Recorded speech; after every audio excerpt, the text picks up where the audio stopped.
So in this video, I'm going to talk about the bow shoulder specifically aimed at beginners and how you can get your bow shoulder lower. So if you're currently shooting and you're struggling with your bow shoulder being high and you don't know how to stop it being high, then this is the video for you.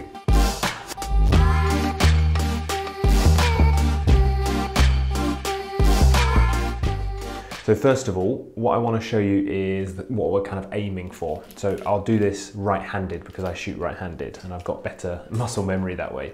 So what we're aiming for is as you lift, the shoulder stays, it doesn't raise up. So what I mean by that is crucially, when you go past 90 degrees from here, when you then lift the arm, the shoulder joint is not coming up towards the ear. So that's what we want. So we want something like that.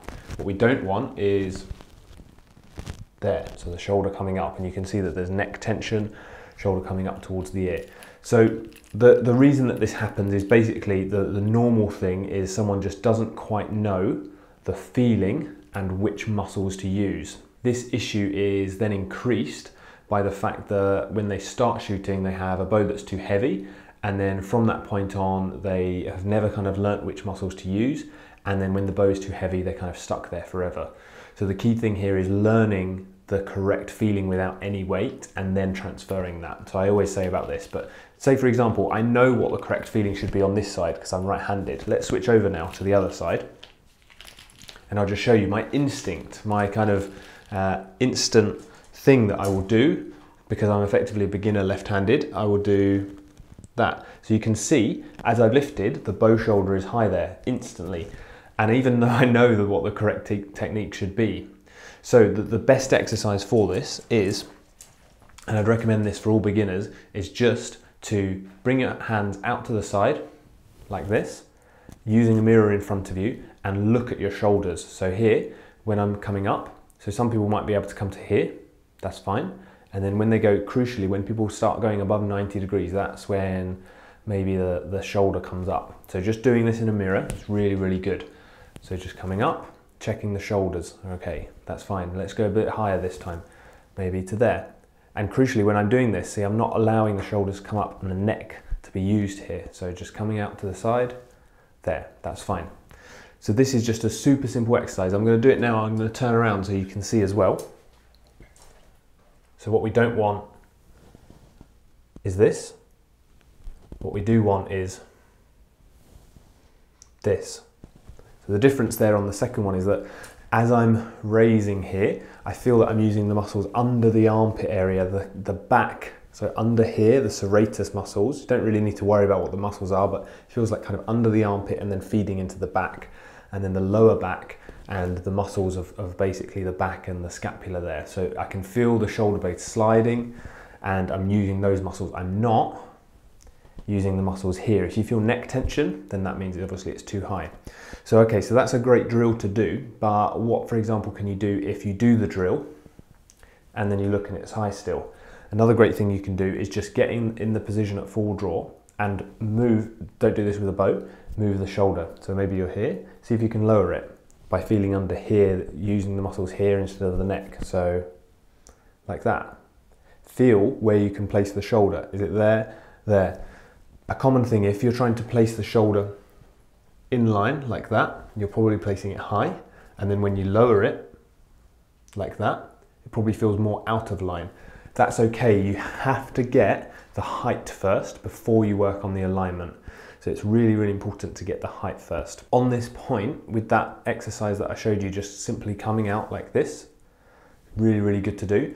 But say for example, you can do that, so you can come up to the side, it's fine. But when you do it with a bow, then your shoulder comes up. That's obviously a strength issue.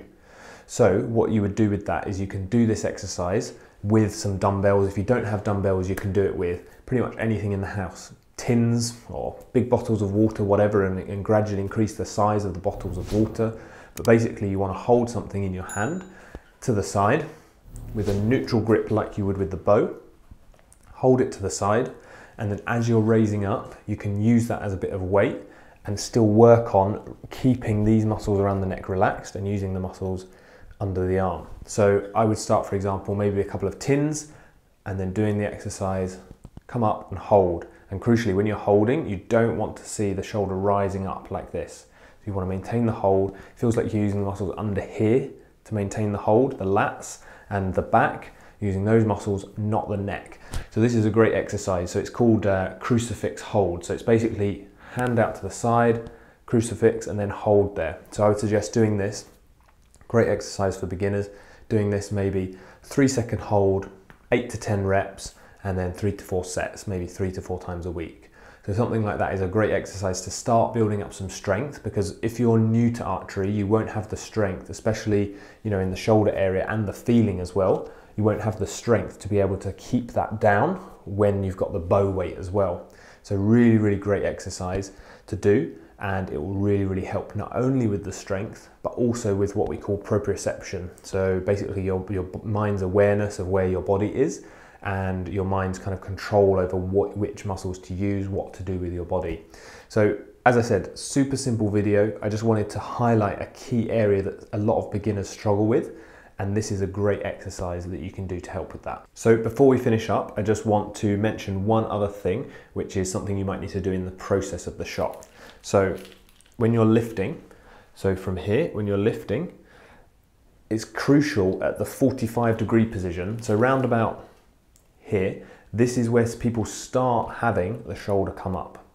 So at this point, it's really useful to have a slight feeling of activation under the armpit area and the lats and the serratus. Again, don't really worry about the muscles, but it's a slight feeling of using the muscles under the arm rather than on the top, and a slight feeling of keeping that down at this point. So if you don't have that at all when you're a beginner, it's probably likely that you'll come up and then you'll start raising with the shoulder. But what we want at this 45-degree here is a slight feeling of using under here and keeping that down. So then when we come up when we're here, so you can see the difference. I'll do one without the feeling, and then the second one I'll do with the feeling. So the first one without the feeling, like that. And you can see it doesn't look hugely high, but it's definitely high. Then the second one with the feeling, there. So that's the difference there. So it's really, really important to work on that feeling. And this is something I mention in my online video course as well, in terms of using that for beginners to get the bow shoulder feeling. So it's a really important thing. When you're doing that, don't try and stretch out or push too much. It should be fairly natural, just a slight using the muscles under here to keep the shoulder down effectively. You're not pulling it down, you're just keeping it down. So really, really good point there to help you focus on when you're shooting. So I hope that video has been useful. As always, if you haven't subscribed yet, make sure you subscribe to the channel for future video updates. And thank you for watching, and I'll see you next time.